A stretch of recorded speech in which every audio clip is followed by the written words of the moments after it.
Welcome to the Entertainment Roundup. I'm J77, and let's get started. Might as well talk about Frozen. As of today, or well, yesterday, depending on what time you're getting this recording, Frozen has become the highest-grossing um, movie animated film in history. The film quickly leaped into a number one in the box office position that is enjoyed for some time, even after it slipped from number one spots. It made a comeback 7 weeks after its premiere, and once again became number one, as if it was if it was his favorite number. This is the article that is talking about it. Now it seems that from Frozen has stepped into the different type of number one, while Toy Story 3 has been the top grossing animated film for several years. Was it really that long? Wow. I'm years is going by fast for me. I could have sworn it came out just 3 years ago. Several years. Frozen wasted no time to leapfrog the toys and take the title, awarding it number 10 spot from the top grossing films of all time, before adjusting from inflation from Box Office Mojo. That's the ones that's giving the list here. It may have helped that the film appeal hasn't been limited to just children, nor just its English speaking. Frozen overseas have taken an amount of 60.8% of its gross revenue, reaching a total of $670 million. The domestic take is $349 million. The strength of foreign box offices may have been increased by the successful dubbing of the movie into various languages, so songs could have their full impact in the native language of viewers globally. It also says here there's still room for Frozen to grow. The film has only been out for a few months, and sales of copies of the movie only recently started. Not to mention the film continued presence in the foreign box office and money that will still be going in its name.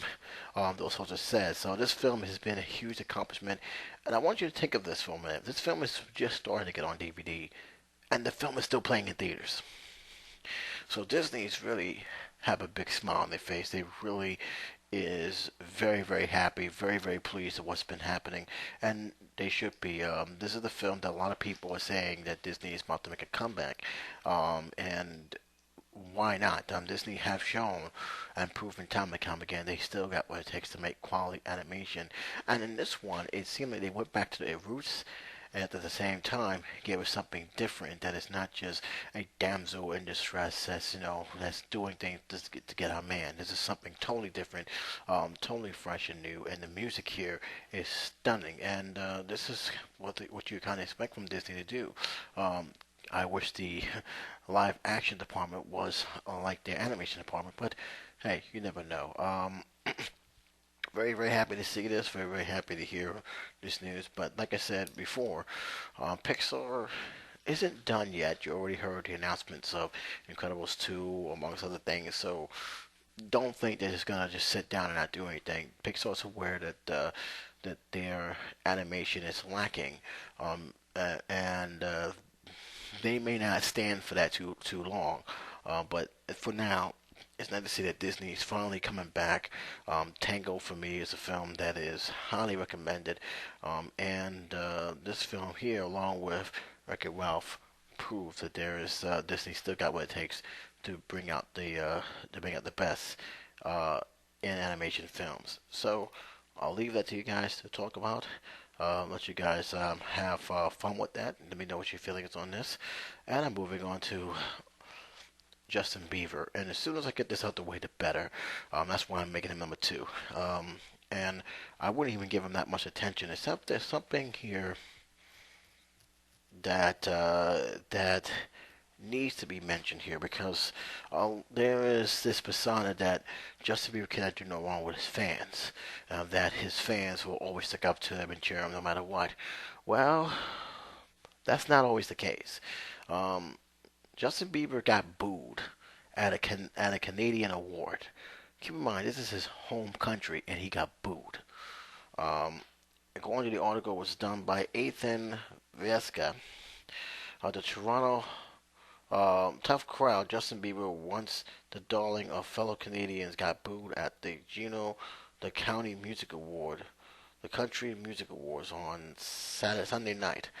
The pop phenomenon, while not attending the Juno Award in Winnipeg, earned the Juno Fan Choice Award. But when the troubled musician name was announced, a surprising mix of cheers and audibly boos greeted his win inside the Winnipeg MST Center. Canada Olympian women curls team accepted the Fans' Choice Award on behalf of the 20-year-old superstar.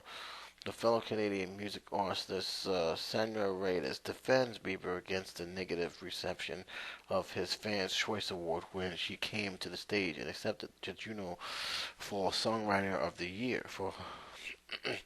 I really think that Justin Bieber is an amazing musician and deserves every bit of that award because he's been working his ass off the entire life, and we need to support how awesome he is. Oh, give me a break.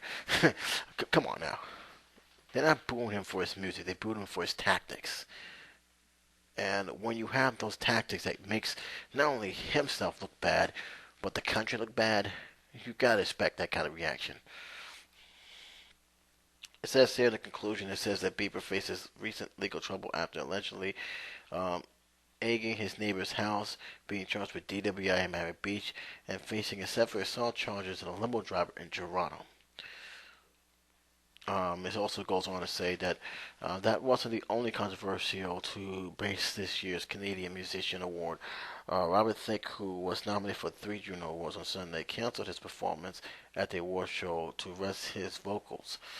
His last-minute withdrawal also came as an online position engaged to have a Blurline singer booted from the show for blatant sexism.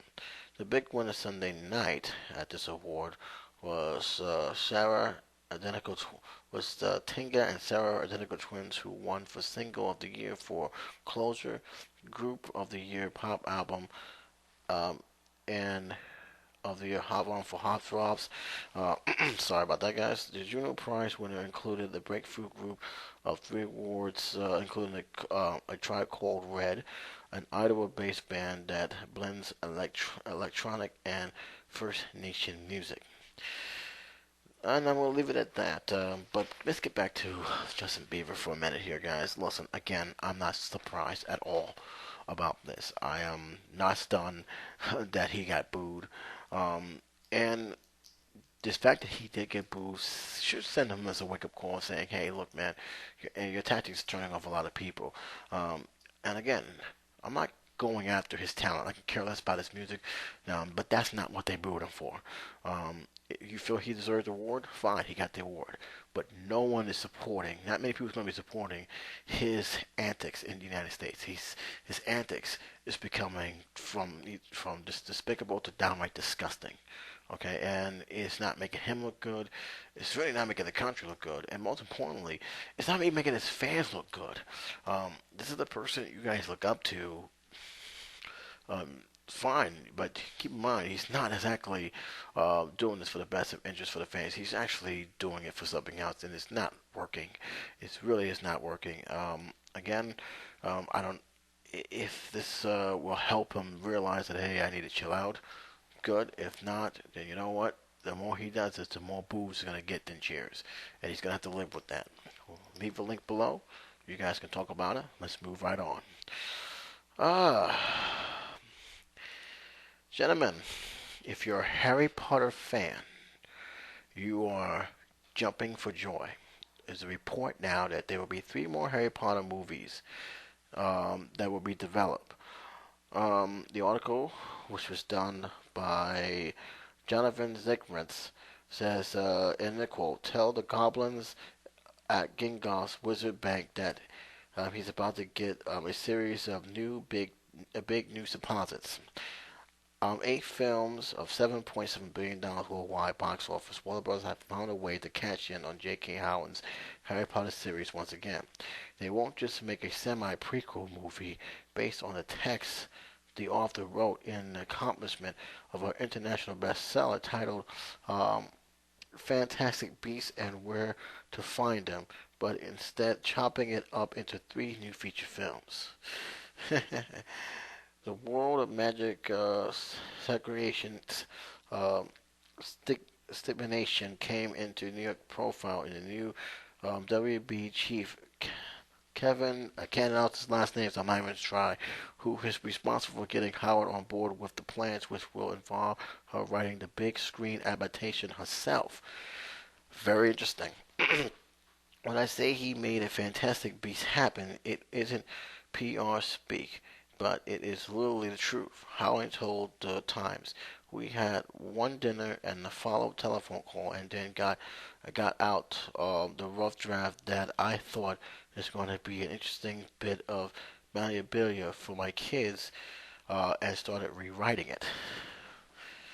So interesting set. The trilogy will be set 70 years before the first Harry Potter installment begins, and it involves a New York set adventure of an what the heck is this magic pathologist named Nukes Schumber. The new movie is just the latest continuation of How I Beloved series that she is writing a new chapter for the official fan site Pottermore.com, and there will be a Harry Potter stage play as well. Uh, man, oh man, oh man. Which when you thought you'd seen the end of Harry Potter finds its way to resurface in some ways. There's a play, an unofficial play, which is still playing, I believe, in Broadway or off Broadway, depending on where they are, because they seem to be in different areas. And now you got this, and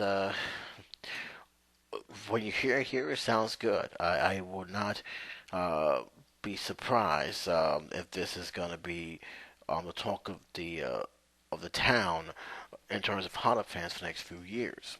However, keep in mind, this is still not Harry Potter. This is not, you're not getting the cast. You're getting a different story altogether. And with prequels, it's somewhat a two-trick coin. On one side, you may get something great. The other side, you may get something that people will pretty much hate you for throughout the rest of your career. So they have to play it safe. They have to really make sure that the script they're gonna get is going to honor the fans by at the same time giving the fans something new. And this is always something when you have a beloved series. Personally, I'm going to be very straight up.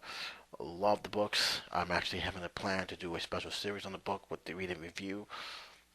Not a big fan of the last four movies. I'm really not. I thought the last one was done very, very well. I think that was the best one out of Yates' collection. But other than that, I think a lot of stuff was a little bit messed up. So hopefully with this one, it probably will bring me back in. But until I see that rough travel trailer, I'm gonna keep my enthusiasms to myself.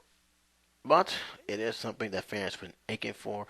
It is something that I think J.K. Rowling wanted to do for a while because she has been hinting she wants to go back to that world, and now it looks like she finds the way to do it. So let's see what happens. If the passion is still there, like the books have, and like the movies that's been following that follow through it, it could become something of a treat. But only time will tell. What will you think about this? Leave your comments below. I'd like to hear what you have to say. And now for some Michael Jackson fans. um, I am not surprised about this news, especially if you have been exploring YouTube, listening to music on certain channels.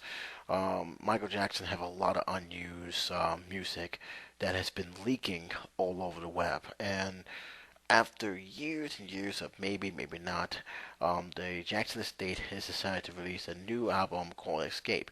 This should be coming out in May. This is a brand new Michael Jackson album, or at least you hope it is, because for some reason the Jackson Estate likes to do hits for that hits as the greatest hits, as the greatest hits, and it drives me insane. But this just doesn't seem to be it. The wait is over. The first post Nom album of his new music for Michael Jackson, Escape, will come out on May 13th. It contains 8 previous unreleased songs. That is um, that is a very producers has quote Epic Recording chairman and CEO and the recording exclusive producer L.A. Reid compromise a deluxe edition of the album, which includes recording of the original form of the online pre-recording of the album beginning on April 1st. Reed went through the Jackson Estate Vault, which comprised of 4 decades of music, and found songs that had complete vocals, and he created a list of songs, and producers who worked on them gave them the track a fresh, pretty much a fresh new sound. Tim Bland served as the album lead producer, and additional um, producer included Rodney Jenkins, Surrogate Jeremy, Jerome Crock, Harmon, and John. Am I reading that right? John McCain? Whatever. Maybe there's somebody else. Michael left behind some music performers that will take great pride in presenting to his vision. The music producer that he either worked directly with or expressed songs desired to work with.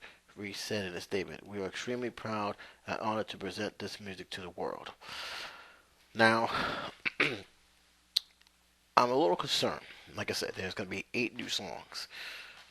If they just going to release the 8 songs, um, including the songs that was circle around YouTube, one of my favorite songs is "Do You Know Where Your Children Are," also known as 12 o'clock, 10 o'clock. I'm sorry. You also have "Slave to the Rhythm." If those 2 songs is there, I'm in it because I like those 2 songs very, very much. Um, I'm a little concerned about that being more of a greatest hits album than the actual original album itself. And the history of the Jacksons, Jack Jackson releasing these albums was kind of annoying. For instance, he had the greatest hits album with History, which was very expensive and was pretty much kept a lot of people away because it was like almost $30, $40 to have. And to me, it wasn't really worth the investment because one half was the greatest hits, the other half was all new tracks. He released another greatest hits album called The One. Then you have This Is It, which only had, I think, 2 original songs, and everything else was greatest hits. So it's like, how many greatest hits can you have?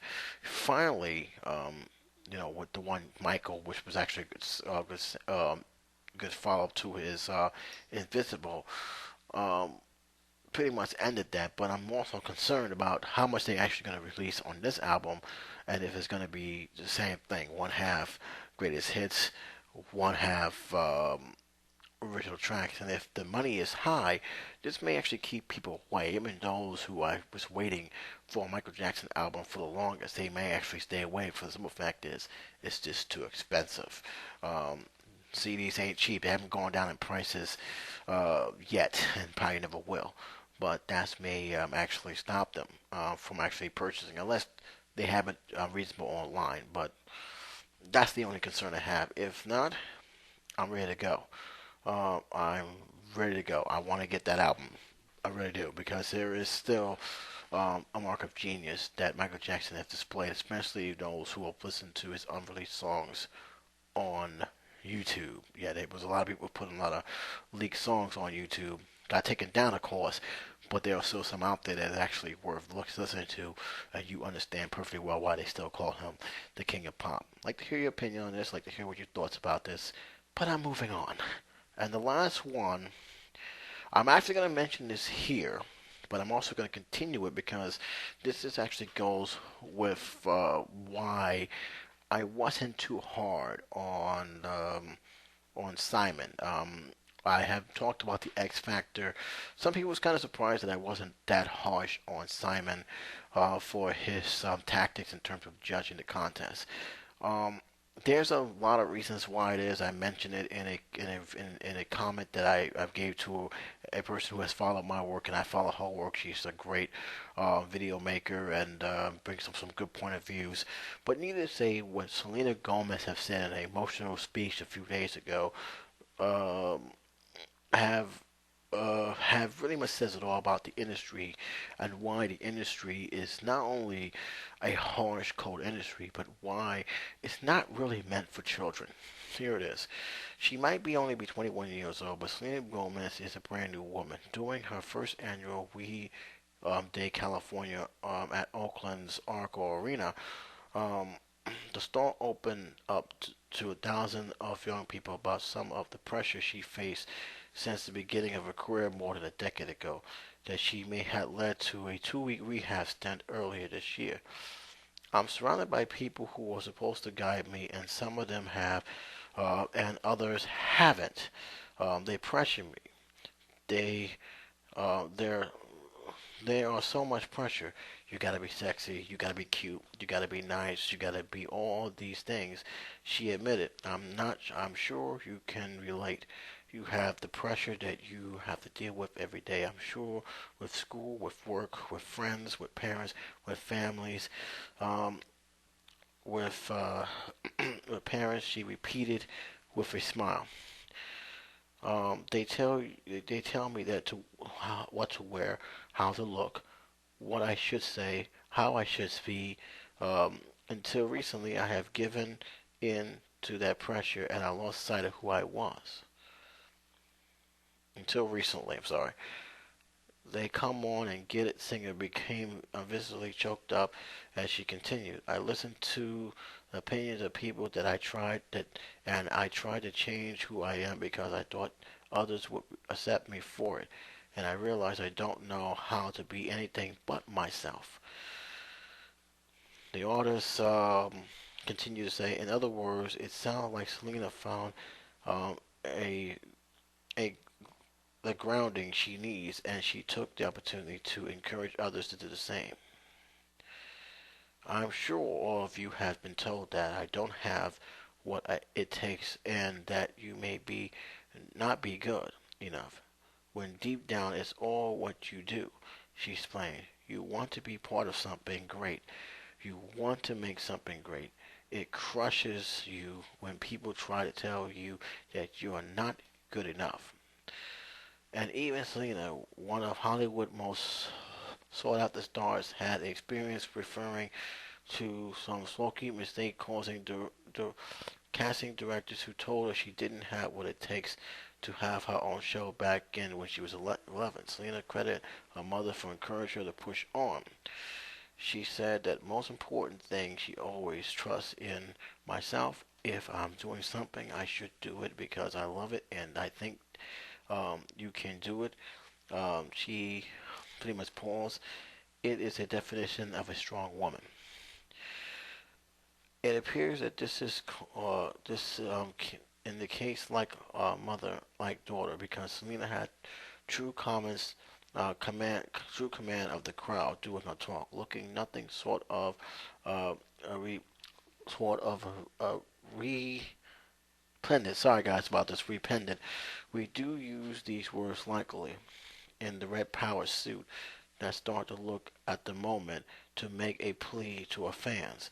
I really want you to know that you are changing the world and I'm not changing the world. You are changing the world. She said, please just be kind to each other and love and inspire people.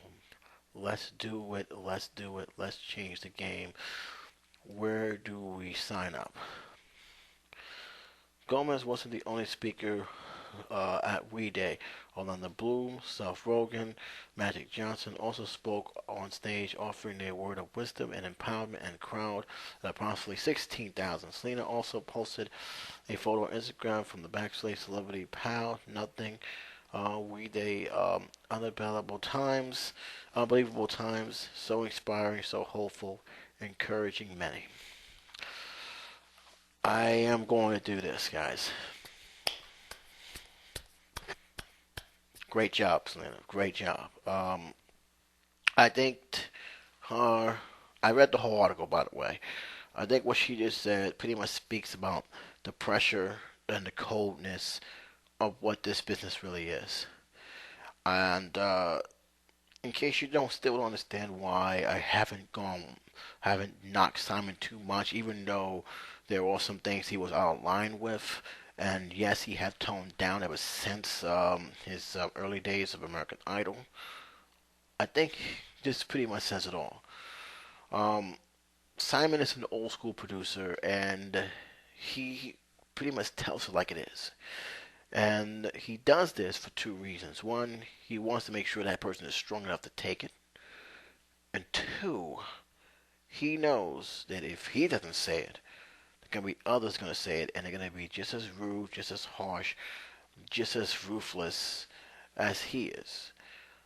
Hollywood is a very cold business, and if you ask some of the veteran actors and even musicians, they'll tell you right off the bat that it's not for children, and that if you're not careful and you're not strong and you're not wise, it can eat you up and chew you out, and you to the point where you leave you with nothing.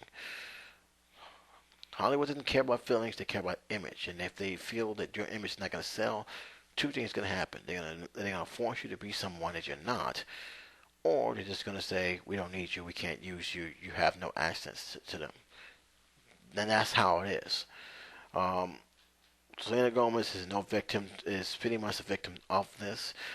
Thankfully, she understood what was happening and she able to find a new ground, and she's pretty much become more of her own. And what she said here is a perfect example. There's some who are willing to help her, but there's a lot of them who don't give a damn about her. And they will say things and do things that's not in our best interest, but in their best interest. And this is something that a lot of young stars don't catch on until it's sometimes too late. And those who have catch on realize that and we actually become more better as the years go on. But in terms of young stars, because Selena Gomez is 21, she's still young. Her career is still blossoming.